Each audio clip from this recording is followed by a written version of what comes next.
saudara yang punya jabatan tinggi, punya titel kuliah seberapapun, enggak sudah sengsara, sudah tidak berguna. Nah, jelas pemilu kemarin itu contoh gambaran yang jelas. Jadi ketika punya bapak yang berkuasa atau punya jabatan atau saudara yang punya jabatan, otomatis mau jadi apa bisa. Hai guys, jangan lupa ya komen, subscribe, like, dan share. Terima kasih.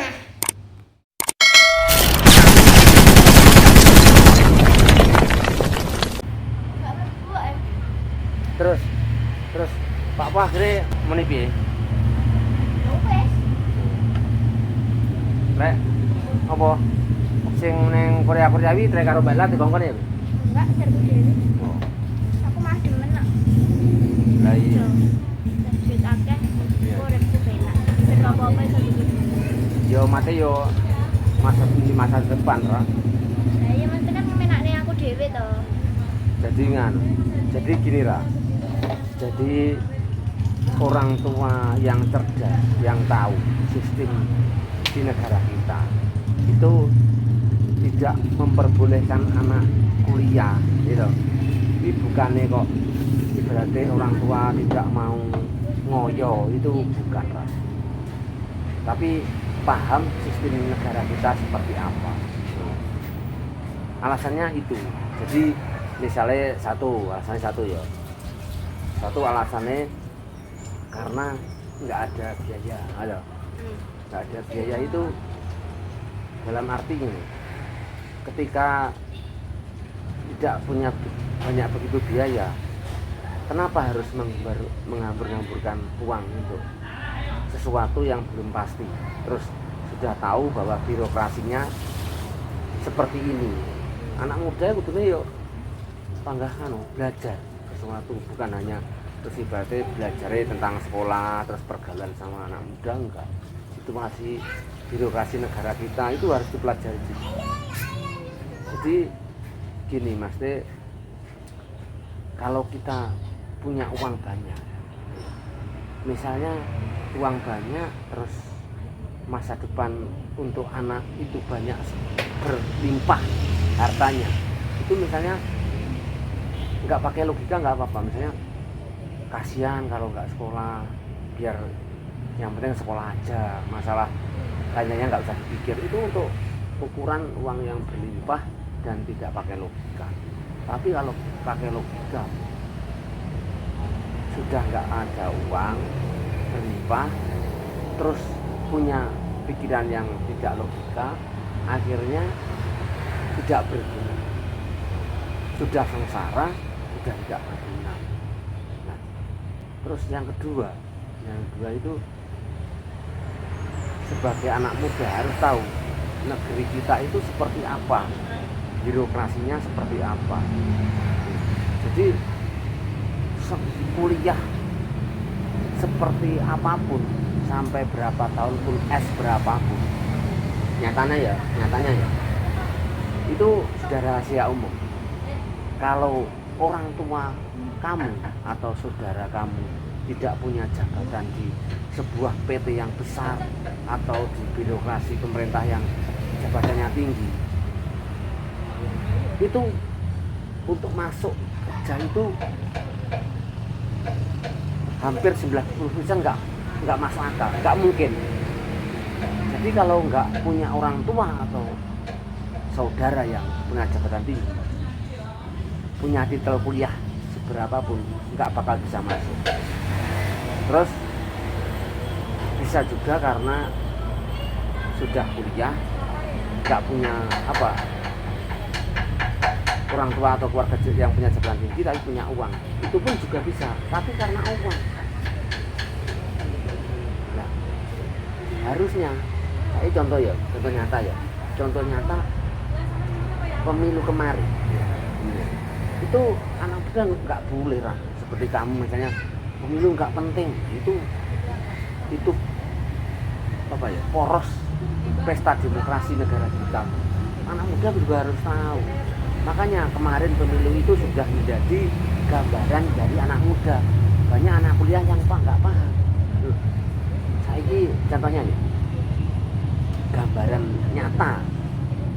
nyata di negara kita, budayanya serta aturannya, ya aturannya, gambaran jelas pemilu kemarin. Itu contoh gambaran yang jelas. Jadi ketika punya bapak yang berkuasa atau punya jabatan atau saudara yang punya jabatan, otomatis mau jadi apa bisa. Jadi wapres bisa, jadi wali kota bisa, jadi manajer bisa, dan lain sebagainya. Itu gambaran nyata. Jadi anak muda ini kudu punya wawasan yang luas, nggak hanya anak muda. Karena hanya anak muda nanti tidak belajar sesuatu yang lebih luas, itu nggak boleh. Jadi walaupun anak muda, segala sesuatu harus dipelajari dan dipahami. Terus kemudian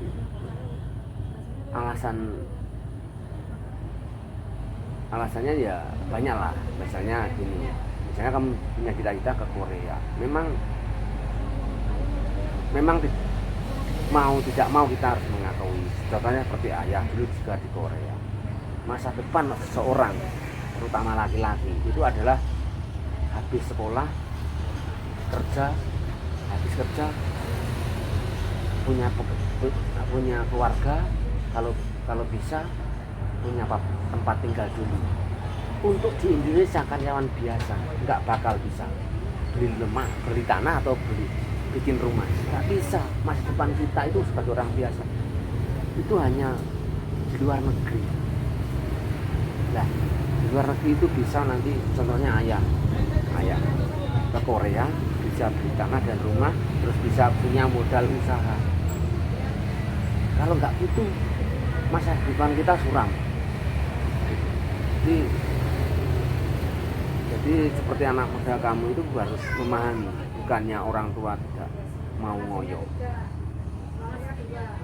Misalnya lulusan hari ini berapa ratus anak satu angkatan ada yang bisa masuk ke perguruan tinggi dengan lancar, itu hanya anak-anak yang berprestasi. Tadi yang berprestasi hanya berapa? 10 orang toh? 13 orang. Nah, itu yang kemungkinan besar akan bisa bekerja dengan lancar setelah kuliah di Indonesia. Karena modalnya adalah prestasi.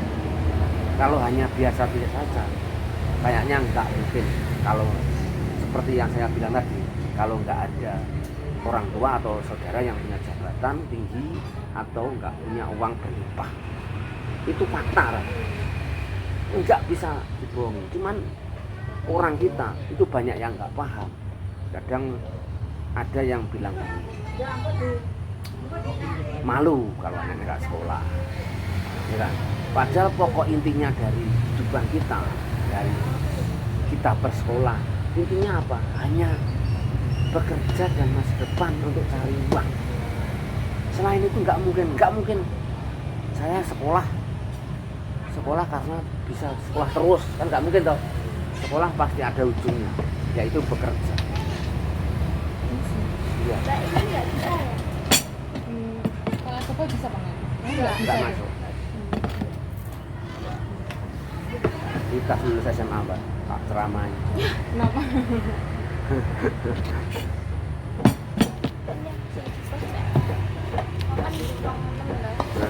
Ya sih rawam.